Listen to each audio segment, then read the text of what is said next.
And welcome back. What year is this? 04. And welcome back to Janky AF. Now here we have a wonderful, striking 2004 Volvo S60 in a shade of snow white, let's call it. Now this car is what Volvo calls, take two. And welcome back to stunning, striking. Now Volvo calls this car a compact executive sedan. And I think it's the perfect car for me because I am relatively compact, and being the owner of my own business, I am also an executive. Janky AF. Now here, so with that, let's friggin' drive it, shall we? Hit that up with money. Hey.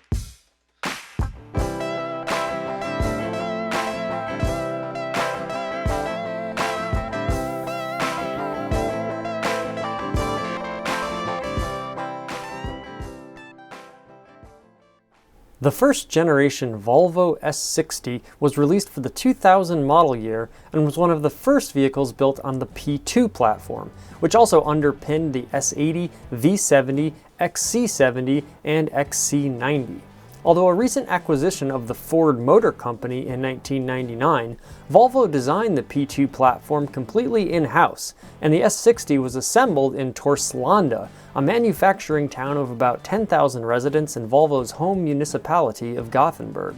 This particular example of Volvo's compact executive sedan features a 2.4-liter inline 5-cylinder version of Volvo's modular engine, a series of 4, 5, and 6-cylinder engines which ranged anywhere from 1.6 to 2.9 liters, and all featured aluminum engine blocks and cylinder heads, forged steel connecting rods, aluminum pistons, and double overhead camshafts. Factory rated at 170 horsepower and 170 pound-feet of torque, it features variable valve timing on the intake cam and generally smacks of Swedish sophistication and reliability. Transmission of the power is accomplished using a Volvo 5-speed manual unit, and transmission of the airwaves comes courtesy of a Volvo-made radio, the HU650.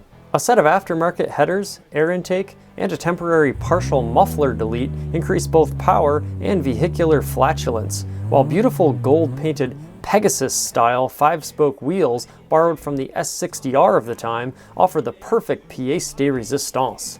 For more information on the wild, wonderful world of Volvo, please check out our review of the 2019 S60R.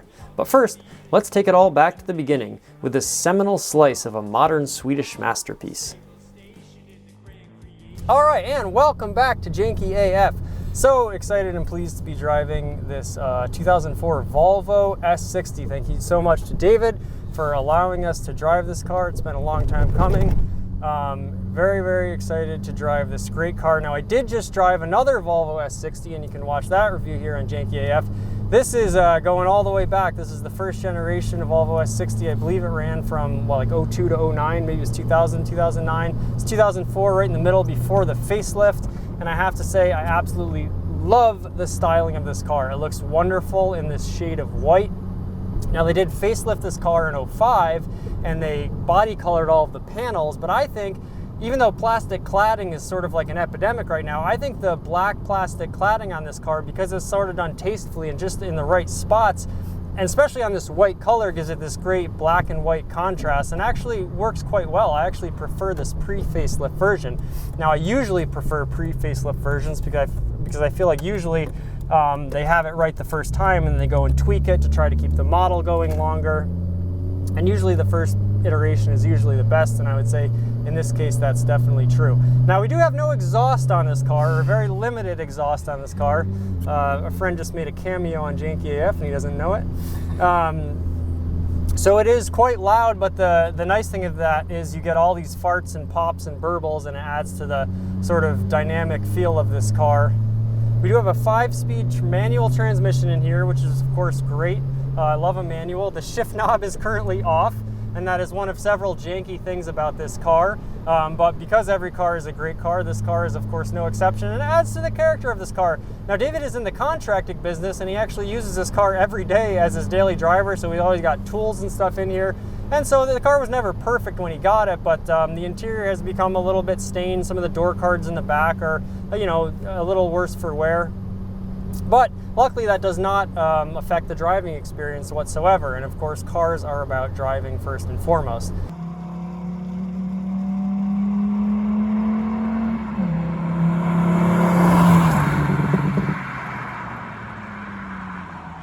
So back to the styling of this car.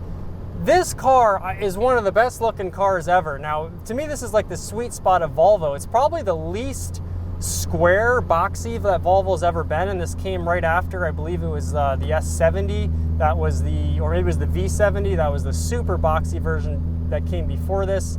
But the main styling cue on this car, probably the biggest, you know, sort of the identity of this car's styling, is this huge sort of swoosh that runs along the car. And it's almost as if they had a round, boxy, rounded off box, and then they put another one on top of it that's just 2 or 3 inches smaller. So you get this long cylindrical line running all the way down the car. And I try to take as many angles of it as I could in my sort of B-roll footage.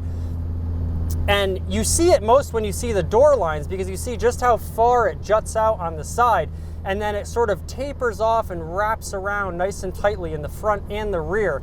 And it's just really an exquisite design. This car is very compact, it feels very small, it feels very nimble.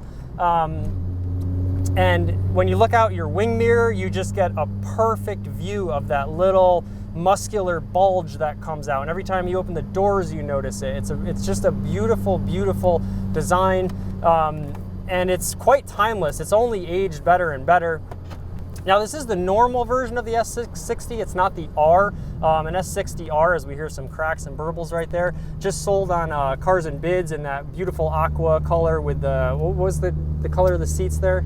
I think it's a peanut butter. Yeah, peanut butter interior. It's an orange. So that's like sort of the creme de la creme. This car, we have a very interesting cloth interior. I do like that it's a combination of, I love a black and tan interior. I love black with tan seats. The seats have a very funny sort of stitching pattern with little squares that actually feels very like 2000s Ford. Now, I believe Ford did own Volvo at this point, so that's shouldn't be too surprising.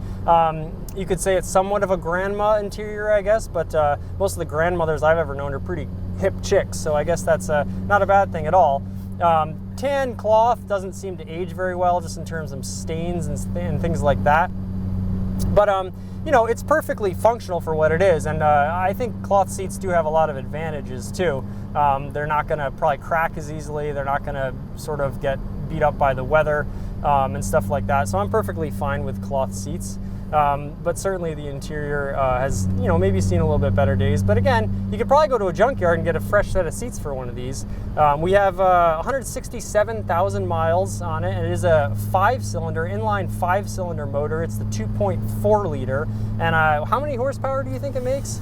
I've got a resonator, or not a resonator, I've got a new set of headers on it that are, I think they're maybe 3-inch diameter, so that adds at least a good generous maybe 7-8 horse, and then air intake, and then the air intake, which is a generous 5, 6, 7 maybe, and then the muffler delete, which really helps. I'm not keeping the muffler deleted. I don't want to be I'm not that janky, but currently there is no muffler on the car, so a lot of airflow through this. So this stock came, I think, 178. Okay, it's hard to find information on what exactly power it made, because Volvo kept tweaking this engine. A lot of trims. Yeah, every year there was, the lowest year had like, I think, 150. But I know this exact trim has 178 plus what I've done. So I'd like to say up in 190s maybe. Yeah, pushing 200 horsepower, which is very, very more than satisfactory. And I think this car comes in around 3,400 pounds. And we'll get it up to speed in a second, but right now just cruising, sort of getting a sense of it. It does have one strut that we believe is like a little, you know, probably in need of replacement, but it does come factory with a sway bar, which is... Yeah, it does have a factory sway bar. You know, initial impressions feels pretty tight. There's, you know, maybe a little bit of delay in your steering, but certainly as soon as you point it somewhere, it's going to go there. And honestly, I like that feeling. I was very excited to drive this car after driving the other S60, because the other S60 is a 2019, it's the R model, it's pushing 400 horsepower, and it's sort of the creme de la creme of what you can get out of an S60. So I wanted to drive something that was almost the complete opposite. So this is like the base model, and it's you know, a little bit older, much higher mileage, and so it's going to be sort of nice and broken in. We're going to test our turning radius here. That's the squeak on the yep. new fatter tire. Ooh, did I just stall it? Did you? You did. I think that's what you said. What it kind of just like turns off. On a full, when you give it like a full turn, for some reason, You think it has to do with the steering wheel? I had no idea. Never heard of it. Never experienced it until this car. Well, Volvos are well known for their engine reliability and how long they last. So with 167,000 miles, this thing probably has quite a ways to go. We'll talk a little bit more about the interior up front here, but first let's give it we got a nice stretch of road, so let's give it some beans and see how she drives. A third gear pull here.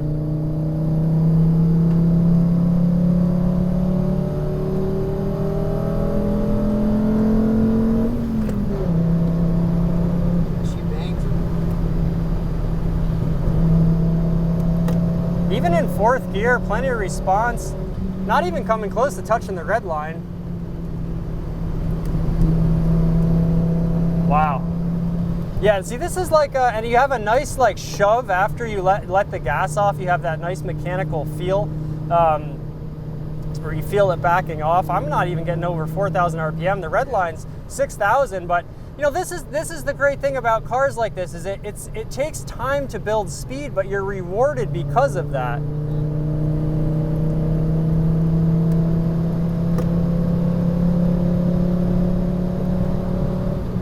Now I'll say,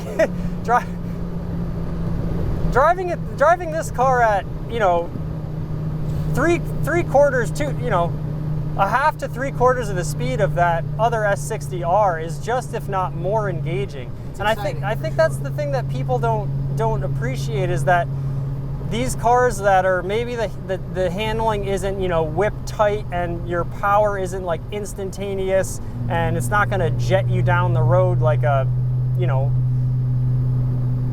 like a jet, for lack of a better term.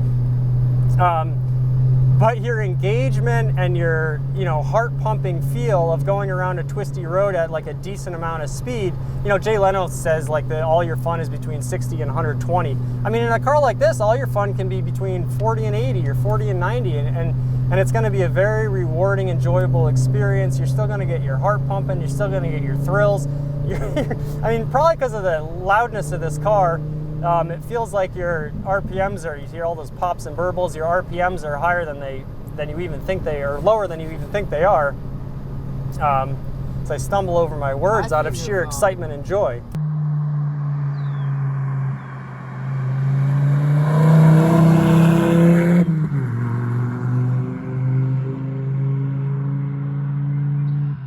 Of new cars is it's almost too easy to drive. I feel like. Certainly with all the traction control and everything. Yeah, you just feel like you're floating through the air almost. The suspensions are so nice. And absolutely. I mean, yeah, you have cars with these advanced traction control. You hear of people paying more for a rear-wheel drive, you know, Lamborghini Gallardo or Audi R8 than a four-wheel drive one, or people even deleting the all-wheel drive systems on those because they want to be able to swing the tail out or just have a little bit more fun in them. So it's funny that we've come to this point in automobile engineering where we're actually sort of dumbing down the cars because we want to have fun with them. And I think that a car like this, which David bought for around, you know, a couple $1,000s, I'm not going to say the price exactly because he's trying to sell it, so out of respect, you know, we want him to get a good deal on it. And the car market being what it is, he'll have no problem making his money back and then some. And he's done a little bit of work to the car himself, which is always good. So just an insane value for money on something like this. Now your interior, I've sort of lauded plastic interiors if they're done right. I think this is done very right. I do think there are some Ford parts in here. It looks like some of these knobs might be Ford. But again, they sort of just give you this, much like the Volkswagen Jetta that I talked about, they give you this very large, just flat display where everything is integrated very nicely. Some of your buttons are a little bulbous. But it still feels quite European and, you know, quite Swedish. The audio system, I believe, during my research, and I think this is true, you have an actual Volvo-made audio system, which I think is kind of funny. Now, David says it's not the greatest, but I do appreciate that Volvo's like the type of company that's gonna like be like, oh, we're not gonna buy someone else's audio system, we'll just make our own. You know, Volvo makes a lot of things. They make giant dump trucks, they make tractor trailers. So they're like, you know, we can build a radio. And it's one of those things about Volvo. We were talking before this, how, you know, it's sad to me that Volvo is like the alternative. It's like the thing if you want to be different and not get a BMW or an Audi or something like that. And I wish more people would sort of gravitate towards the alternative and make it more of a mainstream, because this car, the styling, I think it looks better than any BMW or Audi of the time. It's a great driving experience. Your interior is, you know, while maybe not quite to the level of Audi or BMW at this time, perfectly fine. Your gauge cluster is quite nice, very simple, very basic. You have some beautiful, like, you know, 90s, 2000s digital displays. When you tap a button here to see like what's going on, if you have any engine lights on or anything like that, it says you have 3 new messages. So it's like talking to you, like you know, it's like an inbox on your email or something like that. So just like little quirks and stuff like that is what gives these cars character, and what gives these cars their personality, and what makes them unique driving experiences that you can appreciate every time you step into them and go for a drive, as we're doing here. The sun is just starting to set. It's a beautiful winter day. We did have a lot of snow just a day or two ago, and we were gonna sort of trot this thing out in the snow and have it this beautiful upstate New York snow globe. But I'm actually kind of nice that the roads have cleared up. They're a little bit more dry. We can have a little bit more fun. And even with no shift knob, it's quite a rewarding experience. You know, when I was just throwing it through the gears there, the shift action, before I started the car, I just rode through the gears a little bit, and it seemed like a little bit notchy, but now, other than that sort of weird stall issue in first gear,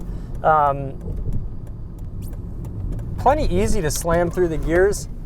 And honestly, like my Fiat X19, I was telling David, when you slam through the gears in that thing, there is like a little bit of notch, like it takes a little bit of effort to get it into the next gear, and it almost feels like very heavy and mechanical, but I like that. I like a car that makes you work a little bit to drive it, because, you know, if you don't put anything into it, you shouldn't expect to get anything out. And some of these cars nowadays, while absolutely wonderful for being an everyday driver when you don't want to like sort of have to muscle it around, if you're trying to have a little bit of fun in the car, I think having to sort of like put a little effort into it and have the car not fight you, but sort of like beg you to work with it a little bit, just adds to the engagement, adds to the dynamics of it. Then again, it is a base model Volvo, you know? Yes, yeah, I would like to know. I should maybe put up on the screen what this car costs new in comparison to BMW and Audi. But yeah, for a base model, it's got plenty of pep. I think 200 horsepower is actually like a really good number for a car like this, because it's not going to be so fast that you immediately are, you know, worked through the gears. Like I've been mostly in second, third, and fourth gear.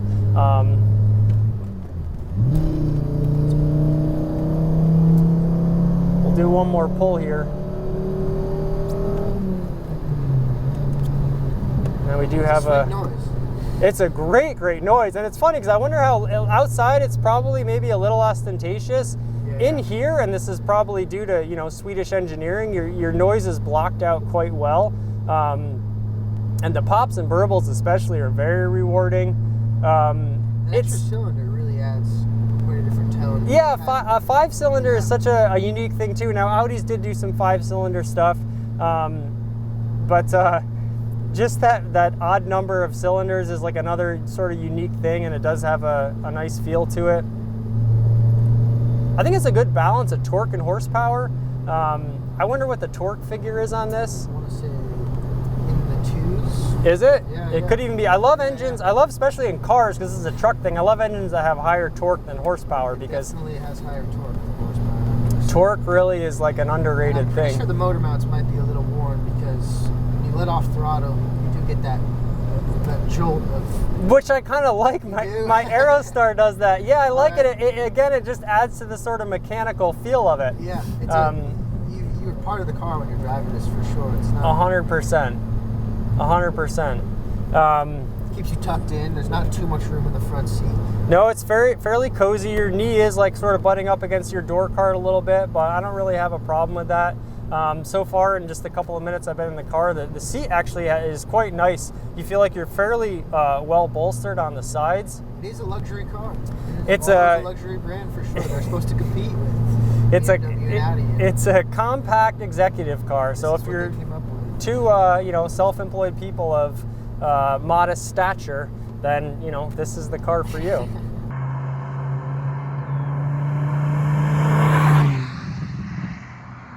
So that's a brief look at our Volvo S60. Maybe we'll give it one more pull through here. We'll slip into third, and this Explorer is giving us a little bit of room.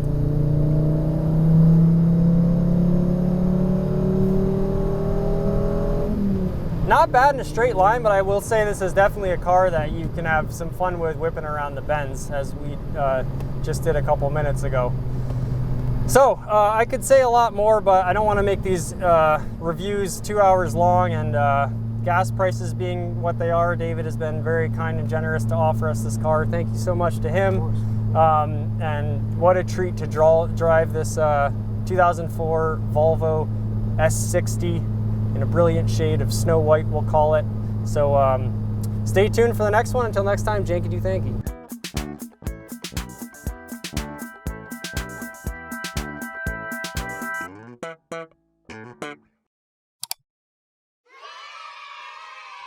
One small step for man, one giant leap for mankind.